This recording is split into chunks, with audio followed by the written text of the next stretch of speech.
I have a lot of hobbies, and one of the ones that has cropped up in more recent times has been working on Saturns. Yeah, kind of an odd choice. Most people I talk to either have neutral or negative opinions on these cars. Most of them see them as the cheap, disposable economy cars that they were made to be. Why waste your money, George? Why not get into Buicks or Pontiacs, something that people will actually want to buy? Well, my family has had two SLs for over 20 years, so I grew up with them. I got to know them and went down the rabbit hole of Saturn lore. If you really get to know these cars, you'll find that they were pretty innovative and usually the highest quality in their class of 90s commuter vehicles. And that after the 2000s, GM started taking over the Saturn division, slowly turning it into another rebadge brand until they were finally cut in 2009 due to the recession. I won't go into my whole Saturn manifesto as I usually do. If you know, you know. But there are some people who obsess over Geometros, and you could also argue that those are cheap pieces of junk that have no place on today's roads. It's all a matter of opinion. Anyway, I started working on Saturns around December of 2023, doing the most advanced thing I knew how to do, changing the spark plugs. I made a video about it, although it isn't all that interesting. After a few more months of figuring out how cars work, I did start to do some advanced things. After a while, I got my good friend, the man, the myth, the legend, into Saturns. Since he had accumulated a bit more money than I had, he and I went down to Marion to buy him his very own SL sedan, a 2002 SL2. I also made a video about that, which has gained a bit of a following. It actually has production quality, so I recommend watching that one. We fixed the transmission and replaced some interior parts until finally selling it for a profit later that April. Now, going back to February, I decided it was time to manifest a new Project Saturn for myself. After some time on Facebook Marketplace, I found just the subject. Down in Sioux Falls, for $500, it only had 166,000 miles and a minor coolant leak. I figured it would be the perfect project to fix up and sell. That was the beginning of the end. The following Tuesday, after a day of school, my friend and I went down in the green Saturn to make the transaction. It turned out that this guy was homeless and he needed to get rid of the piece of junk because it did not work. It ended up in a tow yard on North Cliff Avenue. Yes, that Cliff Avenue. Why? Well, because of course it had gotten towed that morning because it was parked in an obtuse location. When we did get a look at the car, I knew that there was going to be more than just a coolant leak. I decided that whatever the problems may be, I wanted to buy the car anyway and accept the challenge. We paid and dropped him off at a local homeless shelter. It was just us and the car on a terribly cold day. Okay. What's it look like on the inside here? Yeah, it's an SL2. Okay, it's an official. Can you start it up? What is? Oh, it doesn't even have a cassette. It's just that. Someone added Cruise control. And it's right in front of this brightness knob here. Do we have battery? Hold on. Oh, Okay, that's a good thank That's God. a good start. Here we go. Oh boy. I see what he was talking about with jumping. Yeah.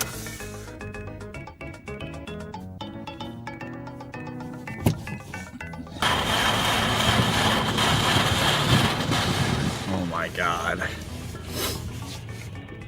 Yeah, it doesn't run. So what exactly was the problem here? Well, what I'm about to tell you has been gathered over the last 5 months of working on this thing. The battery was dead and the starter was dead because the engine had low compression because the head gasket was blown, which allowed coolant to leak into the cylinders, contributing to the low compression, and also causing a lot of coolant to enter the oil system, creating chocolate milk and other problems.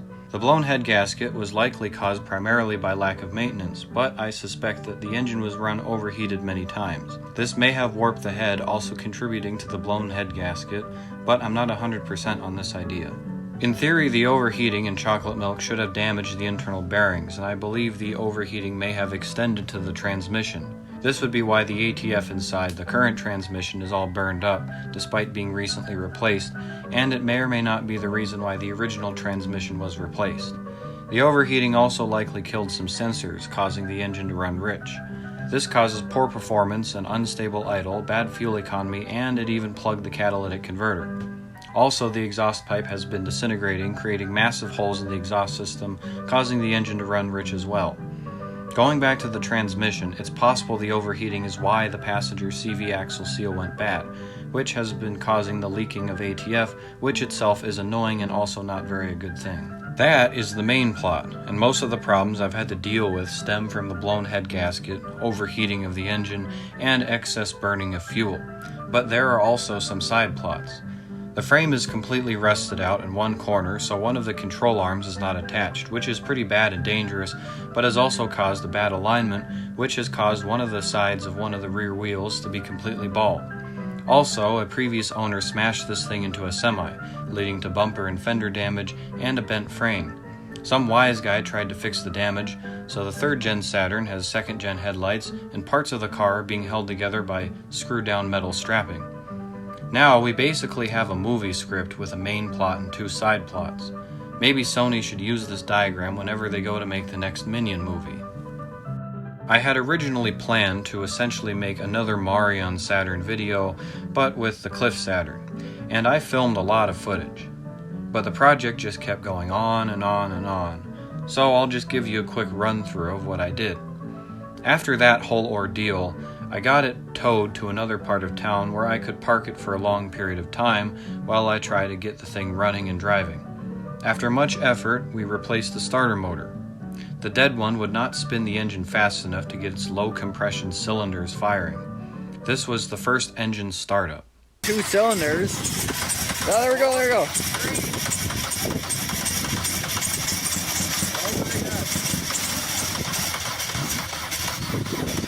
Ooh. Oh my. Yeah, we're not running on all cylinders.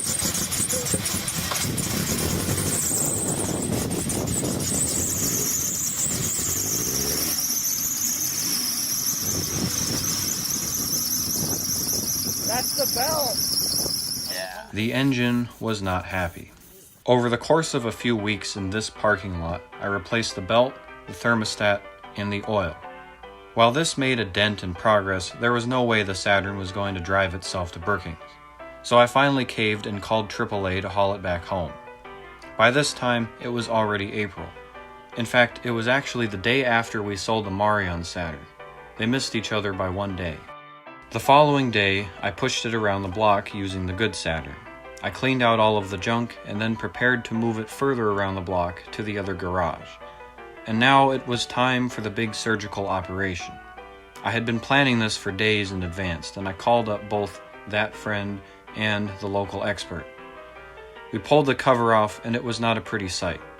The timing chain did not appear to be loose.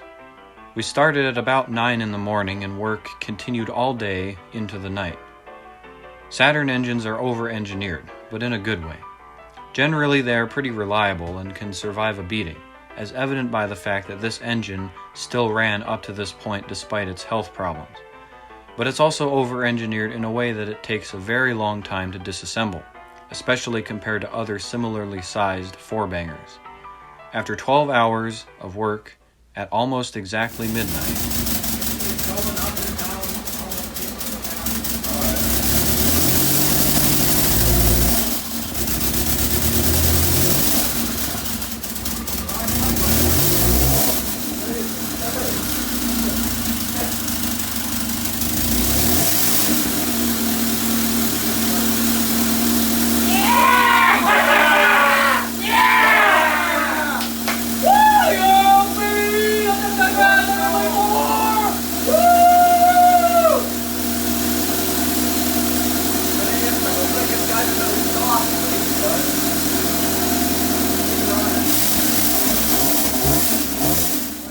And so, instead of going to prom, we decided to take a stroll across town.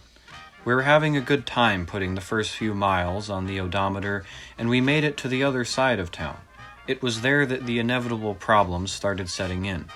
In a case of dramatic irony, you, the audience, knows that the alternator was not connected properly, because I'm telling you right now. But the fact that we were running the whole car off of the battery alone was unknown to us at the time. So here we are pushing it because it died, and we're in the middle of like the busiest intersection in Brookings. So eventually it died, and we were stranded in the Dairy Queen parking lot at 12:30 at night. We jogged home, got the truck, and hauled it back. After I fixed that problem, I changed the oil again, as I knew that the stuff I had just put in was already contaminated. I also took out the questionable aftermarket cruise control system. Later, I took a trip down to U-Pullet in Garrettson, South Dakota to visit another 2000 SL that was the same color. Because of the whole semi-truck thing, I needed to replace a few things on the front end. After about 20 minutes, I reduced the junker to nothing. Now I was trying to figure out why the engine ran so poorly when given throttle. We suspected that there was a fuel issue. Over the next few weeks, we replaced the fuel filter and the sender unit. I also tried cleaning out the injectors and even putting in completely different injectors, but there wasn't ever any improvement. Despite these issues, I was able to achieve a top speed of 62 miles an hour, and considering with what I started, this was pretty impressive. I also want to mention that this whole time I have been deep cleaning the interior. I've been taking out the interior pieces and washing them individually, and I have also been shampooing the floors and seats to get the years of mystery stains out. Finally, I took the thing over to a good mechanic friend of mine so I could actually get something done. It was discovered that the catalytic converter was completely plugged, so we deleted it. The legality of this is a bit wishy-washy, but since nobody inspects vehicles in South Dakota, I didn't worry about it. There was no muffler on this car to begin with, and the catalytic converter was the only thing keeping this from being the local neighborhood nuisance. Now that that was gone...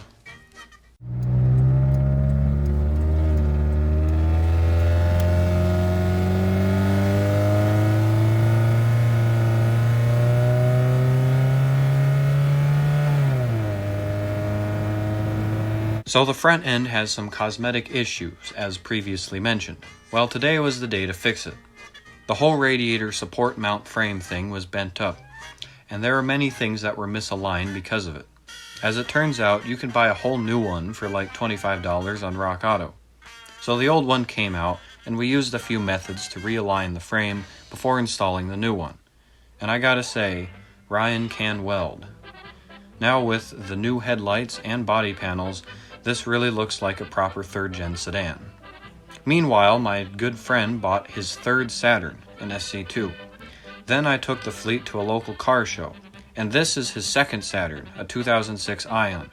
He acquired it shortly after he sold the first one, and he ended up selling this one only a few days after the show. And then a few days after that, I took the Subaru to Minneapolis to buy a $25 working Saturn engine. Also, I have a Subaru now. Now for the frame. Things in this corner of the car were not good. Ryan started by cutting out all of the rusty metal he could. For the thin floor bucket area, we used old sheet metal from AV equipment. Because of this, the underside has part of the Philips logo. He managed to reproduce a pretty accurate shape. For the structural areas, we used 3/16 inch thick steel. Because the control arm was mounted in this area, we had to create a new mount that would be welded in. And once again, things turned out pretty good. Now you may notice in this shot of me driving at 80 miles an hour that some of the instrument panel is not lit up. I pulled out 6 dead bulbs and found some replacements. Finally, I got a muffler. It's the most generic one you can get on eBay, but it helped a lot. After this, we took an 80-mile road trip to DeSchmidt, South Dakota. I wanted to see how well the car would function as a car, but more importantly, there was a westbound train I wanted to catch. The trip occurred without incident. After a new flex pipe, CV axle seal, and ATF, it was time for another road trip. On the foggy morning of the 20th of July, I set out to Sioux Falls for a ham radio swap meet. The car held up pretty well, doing 80 miles an hour for almost an entire hour. I met up with my good friend and got some good junk. I even went over to Brady Zimmel's house, where he filmed a short video about our two Saturns. However, another problem was setting in. There was a continuous cloud of smoke everywhere I went.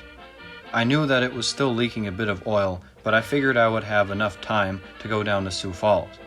What I didn't know was that all of my brand new ATF was disappearing. I didn't realize the gravity of the situation until I was just getting into Brookings and lost third and fourth gear. I wasn't too far from home, so I limped home at 25 miles per hour at 4,000 RPM. When I got home, I determined that the reverse gear was also intermittent. While it is likely that the transmission could still function if I added more fluid, there's no way it made it out of that without damage. So I parked it, stuck it in the yard, and took it off insurance. I plan to sell this thing in April, and it's still here. Despite the long hardship of fixing this car, I have been very happy to gain a massive amount of experience that has come from this project. However, I was getting about done with this car. Fixing the leak on the transmission was going to be the last thing to do before I was going to list it. The blue Saturn needs a lot of work, and I have some fun projects planned for the green Saturn. I was going to do work on the other two this summer, but the gray Saturn has been holding all of that up. Now that I've essentially been reset back to square one, I decided that it would make the most sense to put the project down and let it rest for a few months. I make this video for a few reasons. For one, I just like making videos about the things I do. That has been the purpose of this and my other channels for their entire lifetimes. As evident by the last few videos, I also like making videos about my Saturns. This particular one is less informational than the previous ones though. As I said before, I gathered a lot of footage that I am not showing. This is mainly due to how long the project has been going on. But also this is more about the story of the Cliff Saturn than a how to fix a car video. I want to show my experience with this project to my viewers. Again, just because I like making videos, but also a lot can be learned. I'm one of those people that doesn't really believe that they've had any regrets. There are different choices that could have been made in the past to make things better now, but it's the choices that have been made that make me the way I am now.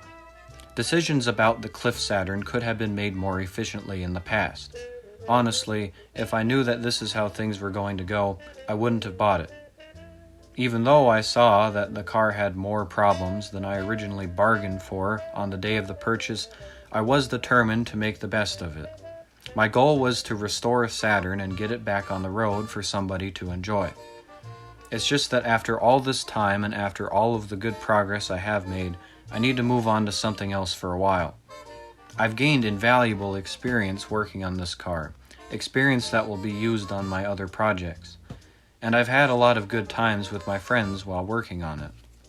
The reason I'm making this video now, instead of waiting until I pick the project back up and finish it, is because I don't know how long from now that will be. In my mind, I will feel more satisfied with putting it down if I have made a video going over what I've done so far. I'm not totally sure what I will do with the Saturn once I pick it back up. Either I will get a new engine and transmission, or I will rebuild the two. I haven't really talked much about this, but the cylinder walls are pretty scratched up, and after all that I've done to it, it still runs rich. The engine is just cursed. Because of this, I'm leaning more towards replacement, but this engine could be a good engine to practice rebuilding on. I don't have much else to say on this matter. My next videos, whenever they come out, will probably be about my two other Saturns. In the meantime, I thank you for watching, and I hope to see you in the next one.